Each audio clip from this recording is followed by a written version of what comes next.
This is the only ethics motion that hasn't attracted its very own BMA briefing paper. And at first I felt a little bit left out.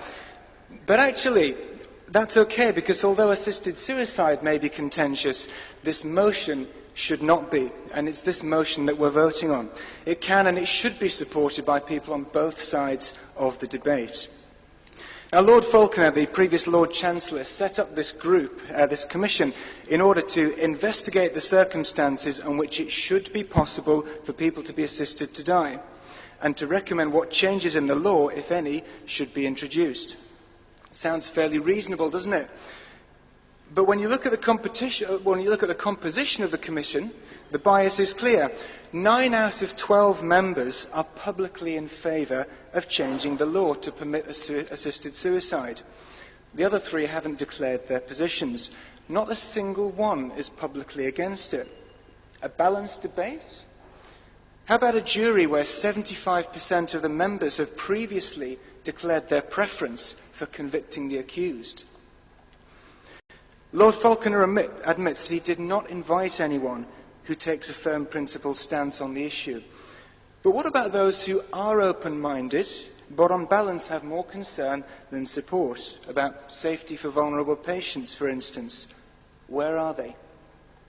Out of 5 parliamentarians, all are pro-assisted suicide, despite all recent votes in Parliament going against changing the law. That's 2006, 2009, 2010. Despite over 90% of palliative care doctors being against assisted suicide, the 2 on the Commission are for it. Despite virtually all the major disability rights organisations being against assisted suicide, the 1 disabled commissioner supports it. So it's hardly representative, and it's hardly impartial. And that's why the BMA is one of over 50 organisations that have refused to give evidence to the Commission, so as not to lend credence to it. So little 4 of this motion has already been achieved. And even the name is misleading. Lord Falconer's Commission on Assisted Dying. Sounds official, doesn't it? Maybe even parliamentary. But in reality, it's a private venture. It's funded by Terry Pratchett of Reality Death TV. It's supported by Dignity in Dying, the main lobby group supporting assisted suicide. So the only people commissioning it are those who already want the law to change, just so long as we're clear on that.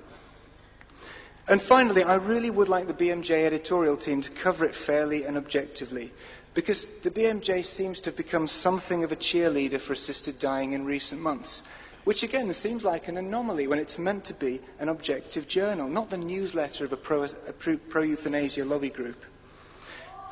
Thank you. Fine, put across controversial opinions from a minority of doctors, but balance them with the views of the majority and the policy of the BMA. Now, in the speeches that follow, you may hear passionate advocacy for changing the law, but that's not what this motion is about. We're voting on this motion and not the principle of assisted suicide. So finally, Lord Falconer is welcome to gather a group of like-minded people together and talk about assisted suicide. But let's not be fooled into thinking it's impartial or balanced, and let's remember who's commissioned it.